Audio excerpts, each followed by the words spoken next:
20,000 টাকার নিচে অনারের নতুন আরেকটি মোবাইল ফোন দেশের বাজারে অফিসিয়ালভাবে লঞ্চ হয়ে গেল। সেটি হলো অনার X6a। হ্যালো বন্ধুরা, তো কেমন আছেন আপনারা? তো বন্ধুরা, আজকের এই ভিডিওতে আমরা এই মোবাইল ফোনটি সম্পর্কে বিস্তারিত জানবো যে এই মোবাইল ফোনটি এই প্রাইস রেঞ্জের মধ্যে কেমন হতে যাচ্ছে। তো বন্ধুরা, প্রথমতই অনার এই মোবাইল ফোনটি মোট দুটো কালারে লঞ্চ করেছে, যে দুটো কালার আপনারা আমাদের স্ক্রিনে দেখতে পাচ্ছেন। তো এখান থেকে এই দুটো কালারের মধ্য থেকে এর যে ব্ল্যাক কালার ভ্যারিয়েন্টটি রয়েছে সেটা আমার কাছে খুব একটা বেশি চমৎকার বা যাতে খুব একটা বেশি সুন্দর লাগেনি। এর যে অন্য কালারটি রয়েছে সে কালারটি আমার কাছে বেশি সুন্দর লেগেছে ব্ল্যাক কালারের তুলনায়। আর বন্ধুরা, এই মোবাইল ফোনটির যদি বিল্ড কোয়ালিটি এবং যদি ডিজাইন নিয়ে বলতে যাই, তাহলে এই মোবাইল ফোনটির ব্যাক সাইডে যখন আপনার হাতে নেবেন তখন গ্লাসের একটি ফিল আসবে। কিন্তু এই মোবাইল ফোনটির ব্যাক সাইডে কোনো প্রকারের গ্লাস ব্যবহার করা হয়নি। এই মোবাইল ফোনটির ব্যাক সাইডে প্লাস্টিক টাইপের কোনো কিছু ব্যবহার করা হয়েছে। এবং বন্ধুরা, আপনারা এই মোবাইল ফোনটির ব্যাক সাইডে দেখতে পাবেন যে জায়গাতে ট্রিপল ক্যামেরা সেট রয়েছে এবং তার সাথে রয়েছে একটি এলইডি ফ্ল্যাশ লাইট। এবং এই মোবাইল ফোনটির নিচের দিকে দেখতে পাবেন যে অনারে ব্র্যান্ডিং রয়েছে। এই মোবাইল ফোনটি যদি আমরা পোর্টস এবং বাটন নিয়ে কথা বলতে যাই, তাহলে এই মোবাইল ফোনটিতে প্রায় সকল প্রয়োজনীয় পোর্টস এবং বাটন নিয়ে দেওয়া রয়েছে। এই মোবাইল ফোনটিতে 3.5 জ্যাক সহ সেকেন্ডারি নয়েজ ক্যান্সেলেশন মাইকও দেওয়া রয়েছে। আর বন্ধুরা, আপনারা এই মোবাইল ফোনটিতে দুটো সিম কার্ড এবং একটি মেমোরি কার্ড ব্যবহার করতে পারবেন। এবং আপনারা এই মোবাইল ফোনটির রাইট সাইডের দিকে পাওয়ার বাটনের সাথে পেয়ে যাবেন একটি ফিঙ্গারপ্রিন্ট সেন্সর, যেটা আমার কাছে বেশ ফাস্ট এবং অ্যাকুরেট মনে হয়েছে। এবং যদি বন্ধুরা আমরা এই মোবাইল ফোনটির ওয়েট ডিস্ট্রিবিউশন নিয়ে বলতে যাই, তাহলে এই মোবাইল ফোনটির ওয়েট হলো 188 গ্রাম এবং থিকনেস হলো 8.4 mm। এই মোবাইল ফোনটির ওয়েটটি আমার কাছে তুলনামূলক অনেকটাই কম মনে হয়েছে, কেননা বন্ধুরা এই মোবাইল ফোনটিতে 5200 mAh এর ব্যাটারি ব্যবহার করা সত্ত্বেও এই মোবাইল ফোনটির ওয়েট হলো শুধুমাত্র 188 গ্রাম।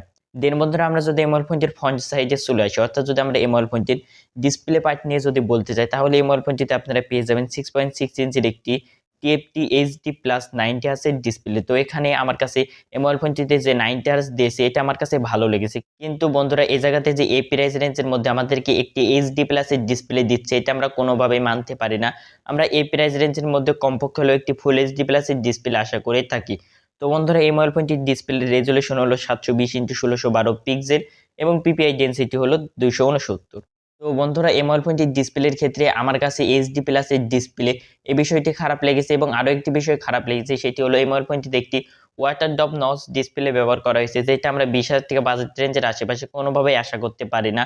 তো এখানে যদি আমাদেরকে একটি 5 হোল কাট ডিসপ্লে এবং যদি আমাদেরকে একটি ফুল এইচডি প্লাসের ডিসপ্লে দিয়ে দিত, তাহলে আমার কাছে এই মোবাইল ফোনটির ডিসপ্লে সেকশনটি আরও ভালো লাগতো। এবং বন্ধুরা, এই মোবাইল ফোনটির যে চারিদিকে সিন এবং বেজেলগুলো রয়েছে সেটা আমার কাছে প্রাইস পয়েন্ট অনুযায়ী একটু তুলনামূলক একটু বেশি মনে হয়েছে।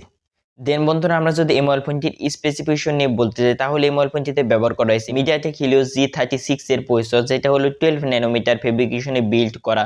তো এই মোবাইল ফোনটিতে যে প্রসেসরটি ব্যবহার করা হয়েছে, তো এই মোবাইল ফোনটির যদি গেমিং পারফরমেন্স বা ডেলি ইউজ নিয়ে যদি বলতে চাই, তাহলে আপনার এই মোবাইল ফোনটির যে ডেলি ইউজে যে সকল কাজবাজগুলো থাকে সেই সকল কাজবাজগুলো তো আপনারা এই মোবাইল ফোনটি দিয়ে আরামসে হ্যান্ডেল করে নিতে পারবেন। এছাড়া যদি আপনারা এই মোবাইল ফোনটি দিয়ে ফ্রি ফায়ার সহ 2D গেমগুলো রয়েছে সেই সকল গেমগুলো যদি খেলতে চান, তাহলে আপনারা আরামসে প্লে করতে পারবেন।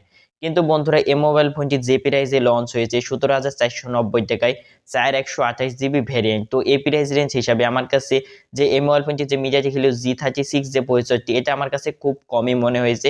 তো এখানে যদি আমাদেরকে এই প্রাইস রেঞ্জের মধ্যে কমপক্ষে হলো মিডিয়াটেক হিলিও G99 অথবা যদি মিডিয়াটেক হিলিও G88 এর প্রসেসর দিত, তার সাথে যদি আমাদেরকে 4 GB র্যামের সাথে যদি 6 GB র্যাম দিত, তাহলে আমার কাছে ওভারঅল এই মোবাইল ফোনটি প্রাইস পয়েন্ট অনুযায়ী ঠিকঠাকই লাগতো এবং আমরা এই মোবাইল ফোনটিকে একটি গেমিং মোবাইল ফোন হিসেবে বলতে পারতাম। এবং যারা এই প্রাইস রেঞ্জের মধ্যে একটি গেমিং মোবাইল ফোন কিনতে যাচ্ছেন, তারাও ইচ্ছা করলে তাদের লিস্টে এই মোবাইল ফোনটি রাখতে পারতেন। দেন বন্ধুরা, আমরা যদি এই মোবাইল ফোনটির কানেক্টিভিটি নিয়ে বলতে যাই, তাহলে এই মোবাইল ফোনটিতে রয়েছে ওয়াইফাই, ব্লুটুথ 5.4 এবং NFC সাপোর্ট। এবং বন্ধুরা, এই মোবাইল ফোনটিতে রয়েছে out of the box Android 13, তার সাথে রয়েছে ম্যাজিক ওএস 7.1। তো আপনারা যেটা সকলেই জানেন যে আসলে অনারের ওএসটি আসলে ক্লিন হয় এবং এর যে ইউজার এক্সপিরিয়েন্স সেটা আসলে দুর্দান্ত হয়।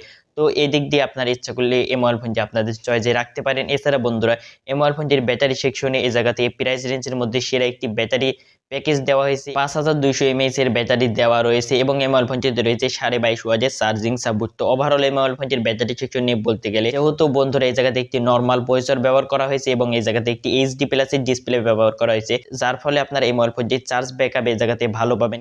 দেন বন্ধুরা, আমরা যদি এই মোবাইল ফোনটির ক্যামেরা সেকশন নিয়ে বলতে যাই, তাহলে এই মোবাইল ফোনটির মেইন ক্যামেরাতে রয়েছে 50 মেগাপিক্সেলের মেইন ক্যামেরা, তার সাথে রয়েছে 2 মেগাপিক্সেলের ম্যাক্রো ক্যামেরা এবং রয়েছে 2 মেগাপিক্সেলের ডিপ ক্যামেরা।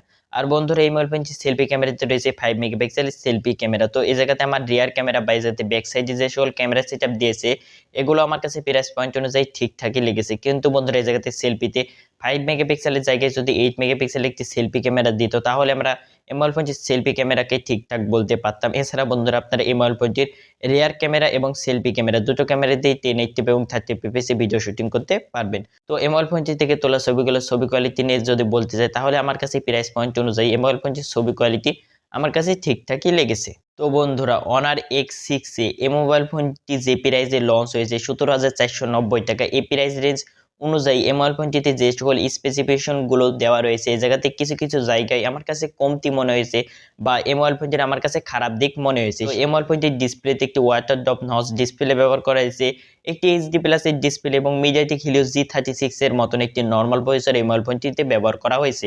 তো বন্ধুরা এই মোবাইল ফোনটিতে আসলে যে সকল স্পেসিফিকেশন গুলো দিয়েছে এই সকল স্পেসিফিকেশন দিয়েই যদি এই মোবাইল ফোনটি লঞ্চ করতো, কিন্তু যদি এই মোবাইল ফোনটির প্রাইসটি যদি একটু কমানো হতো, অর্থাৎ যদি এই মোবাইল ফোনটির প্রাইস যদি 10 থেকে 12,000 টাকা রেঞ্জের আশেপাশে পাওয়া যেত তখন আবার আমরা এই মোবাইল ফোনটিকে একটি ভালো প্যাকেজ বলতে পারতাম। তো বন্ধুরা আপনাদের কাছে এই মোবাইল ফোনটি কেমন লেগেছে অবশ্যই কমেন্ট করে জানাবেন এবং বন্ধুরা এরকম ভিডিও প্রতিনিয়ত দেখতে আমাদের চ্যানেলটি সাবস্ক্রাইব করে আমাদের পাশে থাকবেন। তো দেখা হচ্ছে পরবর্তী কোনো ভিডিওতে, ততক্ষণ পর্যন্ত ভালো থাকবেন, সুস্থ থাকবেন, আল্লাহ হাফেজ।